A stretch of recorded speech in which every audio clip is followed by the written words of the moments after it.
Hi, my name is Margaret, and I'm going to demonstrate how to do a proper bicep curl. Okay, so first you have to start with your feet shoulder width apart and pointed forward.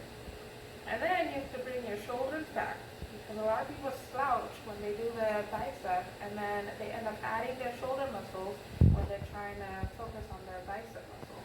So when you're slouched forward, that's bad posture, and you're adding weight on your back, especially when you're trying to lift 75-pound dumbbells. And then that's how people end up with shoulder injuries. So you have to bring your shoulders back, keep your back straight, and activate your core.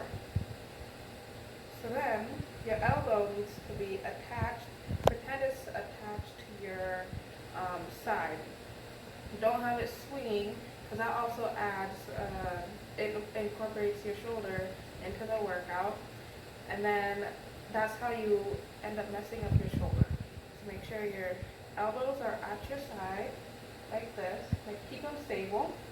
And when you bring it up, make sure it's a controlled movement. So slowly bring it up, and then slowly bring it down. And I would recommend practicing with no weights until you have the proper movement.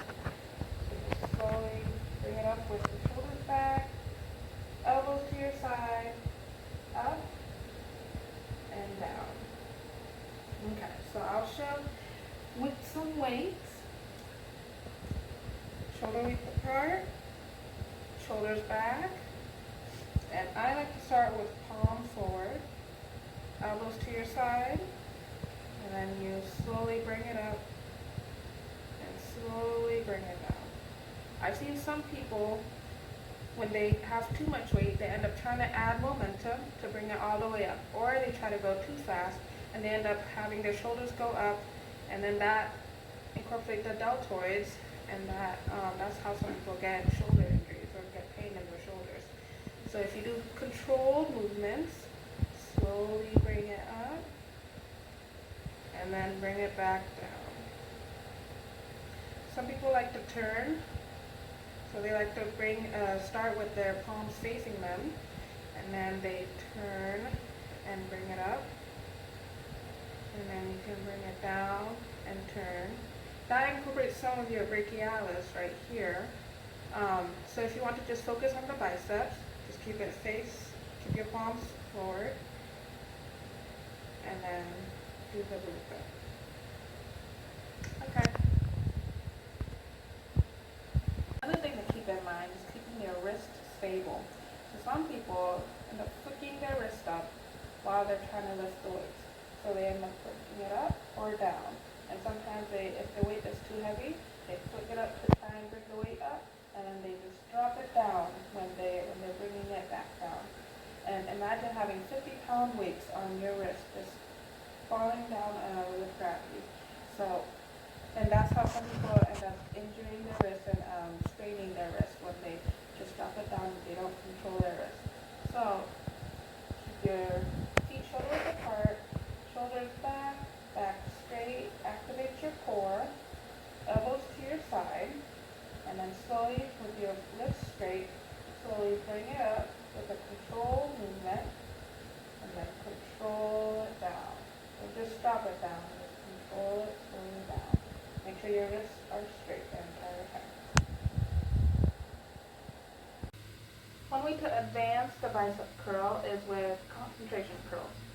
So this, you start with your feet pretty wide apart because your elbow will go on your thigh, and you need room to be able to move your arm. So make sure your feet are more than shoulder width apart. Shoulders back, activate the core, put your elbow about mid-thigh, maybe even closer to your knee. And you'll have the dumbbell in your hand, and you would just bring it up slowly, and then bring it back down. Make sure you breathe while you're doing it. So breathe in, and you're bringing it up, and then breathe out. In,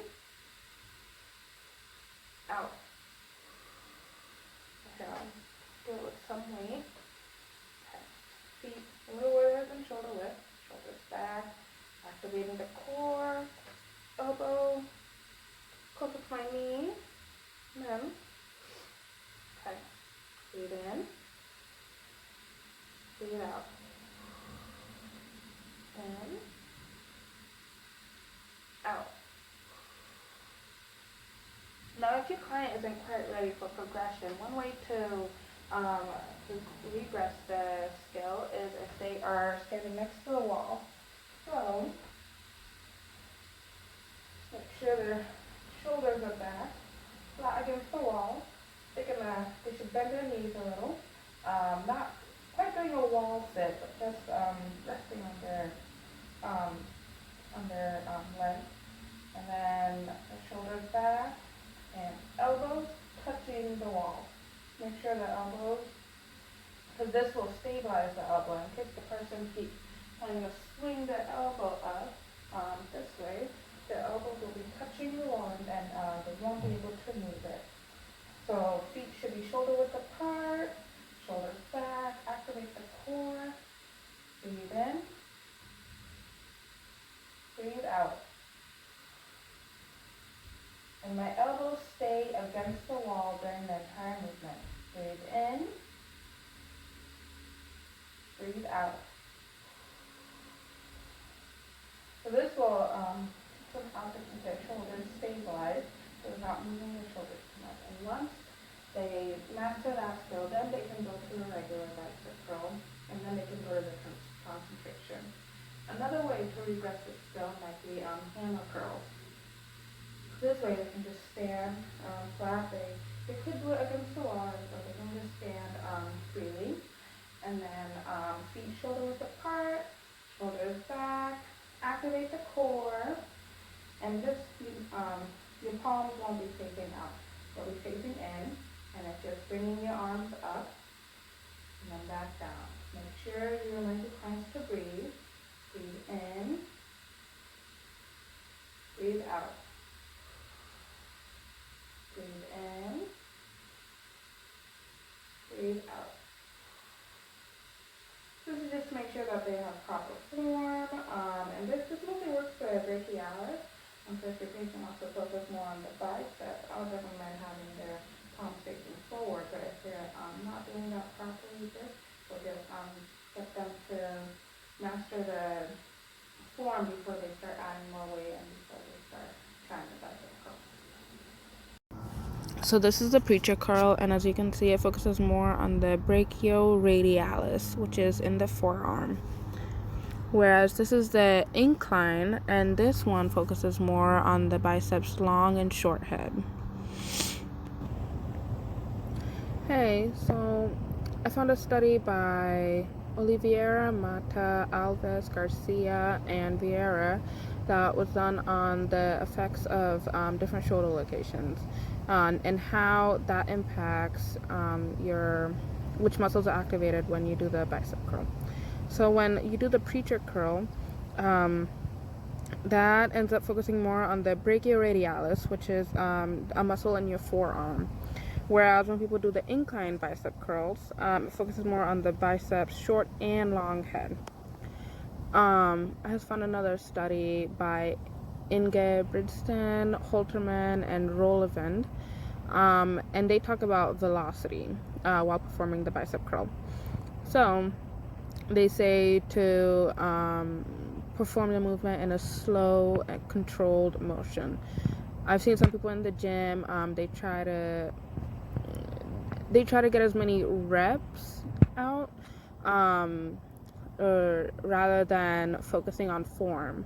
So maybe they'll be doing 3 sets of 12, and they'll just be pumping out the 12s when maybe 2 sets of 10 would be better when it's performed in a slow, controlled movement. And they showed that when people perform the movement in a slow, controlled motion, they gain much more muscle mass and they are stronger.